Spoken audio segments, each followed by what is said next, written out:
Hello guys, I'm Devin. I'm the second half of Durf and Brock Workshop, and today we're going to be reviewing this particular bike frame, and also clowning on our design that we chose for it. There will be a picture of what the bike is actually supposed to look like before we painted it. Yes, the color of these is the same, however. Before we get started, let's talk about some basics of the engine we chose. 100cc. It is the only 100cc we have ever built. It is an off-brand. It's the iMac. Explain the sticker right here. What's the sticker? Oh, we just started putting stickers all over the place. This is not supposed to be a reliable bike. This was put together just so I could ride something, right? And there's a lot of problems. For starters, brakes are overrated. These are not the right type of brakes at all for this frame, but it works, right? So that's what matters, right? It stops it. The throttle. So you're supposed to drill a hole like right here, right? We didn't, so it twists and makes it works, right? Clutch. This is in great shape. So this is what happens when you don't take care of your clutch. You know what I mean? Yeah. Yep. You want your air intake to do that, by the way. So this is actually, there's ways you can make this look better, but there's a reason we did this. This actually increased the power, believe it or not, right? So if you want to increase power on your stock bike, the easiest way to do it is to take this little plate off the bottom of your exhaust, right? And we actually have that done on the other one, just that. But if you want to increase power more, you can cut it about here, and you'll get the what's left of the muffling agent out. So now it's just literally straight piped, straight through. There's nothing stopping it now. It is not as good as an expansion chamber, but it is loud, and it does increase power a lot more. About the nicest thing on this bike is the fuel line. You can't turn it off though, because the way this is placed. Yeah, that's Fuel is stuck on the on position. yep. If you're wondering why it's filthy, we just got done riding it in the middle of winter. It's a good idea, guys. Definitely go do that. Let's now talk about the actual frame itself, because obviously our cob job on top of it is not the most reliable. But I do want to talk about the frame itself. So, for starters, this is the only bike that I put a motor on ever that has not bent the rim factory. And Caleb can testify to that because we fucked up his rims too. And this has not bent. Now, there is a lot of room in the center. A lot more room than the Huffy bikes.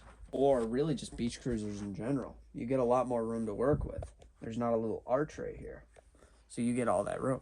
Another thing that's nice about these, you can just use normal clamp brakes. When you buy this normally, you'll have two separate brakes. Obviously, you can't have that with your clutch lever, but you can buy just a brake lever, right, that has both. And then you can get dual brakes, essentially, from the store. Spend about $15 on this, and then you got dual brakes. Also, the actual bearings themselves, they have not been really making much noises. There's nothing harder you can do on a stock bike than use a motor on it. These bicycles were never meant to go above the speeds of like 20 miles an hour, and we're taking them 25, 30 on the low end. These frames are being put under way more stress. So far, the frame itself has been reliable. And because I remember when we built this thing, this was intended to be a temporary fix. You can pick this thing up with one hand. It's not heavy at all. When you originally buy this, the center's going to be like a neon yellowy green, kind of similar to this, but more yellow. It's not going to be painted. The paint job was, it was easy. We had to take a bunch of stickers off. There was a lot of stickers on this thing, but it came out all right. Like you can see in the spots that are clean, right? It looks acceptable. It is automotive paint that we did not prime before. Don't do that, guys. Prime your paint. It is a good idea. But in general, let's just talk logistics of would I recommend the frame itself to use. And that is yes, I would recommend this frame if you do a couple of things. Number one, you need the dual brakes. Right. This single brake does stop the bike, but it would be nice to have more. I would highly recommend the CNC mounts. This frame is really tiny. You don't really get a lot to work with, so the motor will fit, right? But I think the CNC mounts would allow it to fit a lot better. And lastly, oil your bearings before you put it all together. It's a good practice with any bike, actually, is to take apart your bearings and throw lubricant on them. Otherwise, you'll get clicking later on in life because your bearings are falling apart.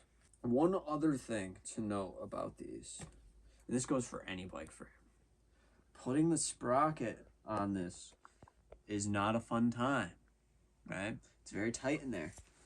This is also especially true because this is a very thin wheel. You don't get as much room, right?